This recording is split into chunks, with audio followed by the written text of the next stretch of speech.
تو امام جماعت احمدیہ نے اس مضمون کے اقتباسات درج کر کے ایک پوسٹر شائع کیا اور حکومت اور عوام کو خطرناک صورتحال سے واقف کرایا۔ نیز شملہ میں مختلف لیڈروں سے مل کر ایک قانون بنانے کی طرف بھی توجہ دلائی۔ اسی طرح انگلستان کے مبلغ محترم عبد الرحیم صاحب درد کے ذریعے بھی پریس میں بھی اور پارلیمنٹ میں بھی سوال اٹھایا کہ پیشوایان مذاہب کے احترام کے لیے ایک قانون بننا چاہیے۔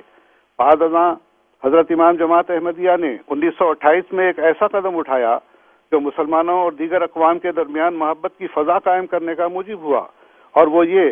کہ ہر قوم سال میں ایک دن اپنے اپنے مذہبی پیشوا کی سیرت و سوانح بیان کرنے کے لیے منایا کرے، اور مسلمانوں کو خاص طور پر جلسہ سیرت النبی کثرت سے منعقد کرنے کی طرف توجہ دلائی۔ چنانچہ جماعت احمدیہ ہر ملک میں سال میں کم از کم ایک دفعہ جلسہ پیشوایان مذاہب کا اہتمام کرتی ہے، جس میں ایک ہی اسٹیج سے حضرت صلی اللہ علیہ وسلم کے علاوہ دیگر پیشوایان مذاہب کی سیرت پر بھی روشنی ڈالی جاتی ہے،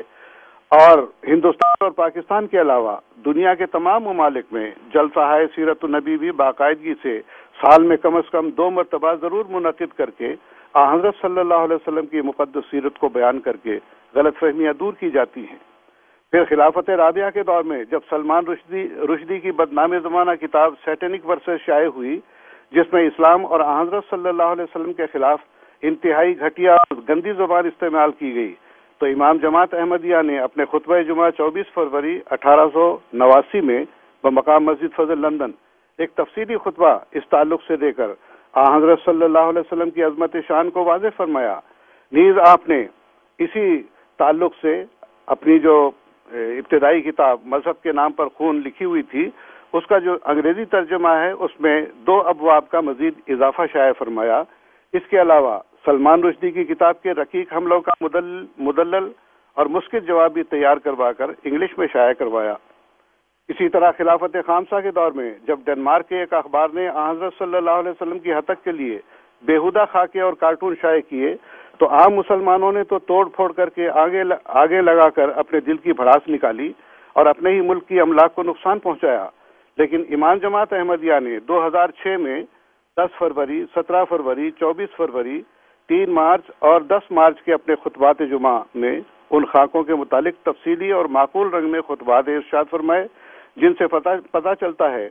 کہ ایسے حالات میں ایک حقیقی مومن کا رد عمل کیا ہونا چاہیے اور کس طرح صورتحال سے نمٹنا چاہیے۔ علاوہ ازیں ڈنمارک کے مبلغ جماعت احمدیہ نے ٹھوس اور مدلل مضامین اور احتجاج مذکورہ اخبار کو ارسال کیے، جس پر اخبار نے نہ صرف یہ کہ اپنی طرف سے ان خاکوں کی اشاعت پر معذرت شائع کی، بلکہ حضرت صلی اللہ علیہ وسلم کی شان میں لکھے گئے مضمون بھی شائع کیے، جس کا عوام پر نہایت اچھا اثر ہوا۔ اسی طرح پوپ نے موجودہ زمانے میں جس طرح اسلام کے خلاف اعتراضات کیے، ان کے جواب بھی حضرت امام جماعت احمدیہ اور دیگر علماء نے نہایت شریفانہ اور مہذب انداز میں دیے، جن سے ان اعتراضات کا نامعقول اور رقیق ہونا ثابت ہوا۔ فالحمدللہ علی ذالک، اور یہ علمی جہاد اب تک جاری ہے۔ اور میں خاص طور پر اس بات کا ذکر کرنا چاہوں گا کہ ہمارا جو یہ ایم ٹی اے کا پروگرام چلتا ہے، اس میں بھی حضرت صلی اللہ علیہ وسلم کی عظمت شان، قرآن مجید کی صداقت اور حقانیت کا ذکر خاص طور پر ہمیشہ لوگ سنتے رہتے ہیں۔ علاوہ ازیں ایم ٹی اے العربیہ کی جو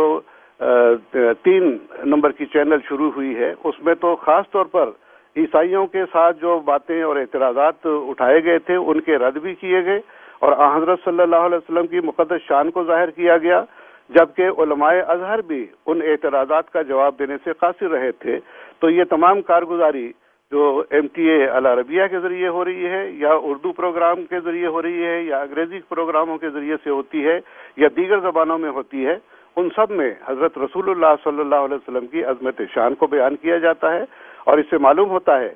کہ جماعت احمدیہ کا یہ موقف ہے کہ اگر کوئی معترض اعتراض کرتا ہے تو بجائے اس کے کہ ہم توڑ پھوڑ کریں، آگے لگائیں، احتجاجی جلوس نکالیں، ان کا تو کوئی فائدہ نہیں ہوتا سوائے اس کے کہ اپنے ہی ملک کی املاک کو نقصان پہنچے۔ البتہ ان اعتراضات کو معقول رنگ میں، صحیح رنگ میں اور محبت کے رنگ میں اگر پیش کیا جائے تو عوام پر اس کا اچھا اثر ہوتا ہے۔ شکریہ کریم الدین شاہد صاحب، جزاک اللہ۔ ایک اضافہ یہاں پہ تھوڑا سا یہ کرتے چلیں کہ خلافت خامسہ میں جس طرح بھی انہوں نے ان کیریکیچرز کی بات کی جو اسکینڈینیوین اخبارات میں چھپے، حضرت امیر المومنین خلیفۃ المسیح الخامس سید اللہ تعالیٰ بن نصر العزیز نے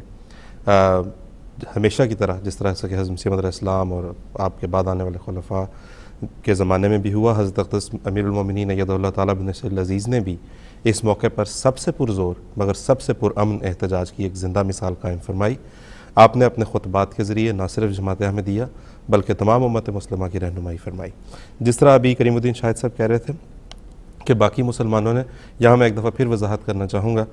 کہ ہم یہاں پہ مراد عام مسلمان نہیں ہیں، کیونکہ ہم یہ یقین رکھتے ہیں کہ عام مسلمان تو خواہش مند ہیں اس بات کے کہ انہیں درست راستے پر ان کی رہنمائی کی جائے۔ افسوس کی بات یہ ہے کہ عام مسلمانوں کے جو رہنما کہلانے والے ہیں نام نہاد، انہوں نے جو عملی مظاہرے پیش کیے وہ شدت پسندی کے، وائلنس کے، ایگریشن کے، جلاؤ گھیراؤ کے اور ہنگامہ آرائی کے تھے، جو کہ بہرحال رحمت للعالمین حضرت محمد مصطفیٰ صلی اللہ علیہ وسلم کے نام پر کرنا بذات خود رسول کریم صلی اللہ علیہ وسلم کی شان میں گستاخی کا مرتکب ہونا ہے۔ تو اور پھر یہ کہ بعد میں حضرت اقدس امیر المومنین ایدہ اللہ تعالیٰ بن نصر العزیز کی رہنمائی میں دنیا بھر کی تمام جماعتوں میں بالخصوص مغربی ممالک میں پیس کانفرنسز کا ایک سلسلہ جاری ہے، اور یہ اس کی وضاحت بھی طارق مجیب صاحب میرے خیال ہے ضروری ہے کہ یہ سیرت النبی کے جلسوں کے ساتھ ایڈیشنل ایک یہ ہے کہ ہم پیس کانفرنسز اور انٹرفیتھ پلیٹ فارمز کے ذریعے سے جو ہے وہ دوسرے مذاہب کو انوالو کر کے انہیں اسلام کی پاکیزہ، یہ نہیں کہ وہ ترک کر دیا گیا ہو۔ جب اس وقت اسلام کے اوپر اور رسول کریم صلی اللہ علیہ وسلم کے اوپر رقیق حملے کیے گئے تو جلسہ سیرت النبی کا انعقاد کا آغاز ہوا، اور اس کے بعد پھر اب جب ہوئے تو اس کے بعد سے حضرت امیر المومنین خلیفۃ المسیح الخامس ایدہ اللہ تعالیٰ بن نصر العزیز کی رہنمائی میں جماعت احمدیہ پیس کانفرنسز منعقد کرتی ہے۔ یہاں برطانیہ میں لنڈن میں منعقد ہونے والی جو پیس کانفرنسز ہیں ان میں تو حضرت اقدس امیر المومنین ایدہ اللہ تعالیٰ بن نصر العزیز بنفس نفیس تشریف لا کر جماعت احمدیہ کو بھی اور دوسرے وہاں پہ تشریف لائے ہوئے مہمانوں کو بھی جو ہے وہ متعارف کراتے ہیں اور انہیں روشناس کراتے ہیں حضرت اقدس محمد مصطفیٰ صلی اللہ علیہ وسلم کی پاکیزہ سیرت، آپ کے پاکیزہ مذہب، آپ کے پاکیزہ عقائد سے۔ اچھا، آپ نے اشارتاً یہ بات ذکر کر دی ہے، میں صرف تھوڑی سی وضاحت کر دیتا ہوں کہ جو آپ نے مہمانوں کا ذکر کیا تو یہ کانفرنسز جو خاص طور پہ حضور کے خطاب کے موقع پر منعقد ہوتی ہیں یہ بہت وسیع پیمانے پر منعقد ہوتی ہیں، اور اس میں سینکڑوں کی تعداد میں غیر مسلم مہمانوں کو مدعو کیا جاتا ہے جو دور دور سے تشریف لا کر بڑی توجہ کے ساتھ شروع سے آخر تک حضور کے خطاب کو سنتے ہیں۔ ان کے چہرے اس وقت دیکھنے والے ہوتے ہیں، اور بعد میں جو ان کے تاثرات ہیں وہ سننے والے ہوتے ہیں کہ کس طرح وہ کھل کر اس بات کا اعلان کرتے ہیں کہ آج یہ باتیں سن کر ہمیں معلوم ہوا کہ جس ہستی کو مورد الزام ٹھہرایا جاتا ہے، جس پر اعتراضات کیے جاتے ہیں، ان کا حقیقی چہرہ کتنا مقدس، کتنا پاک اور کتنا صلح پسند چہرہ ہے۔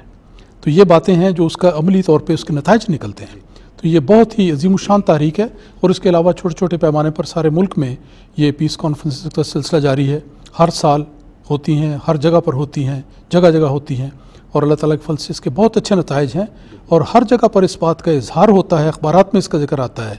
کہ یہ ایک تحریک ہے،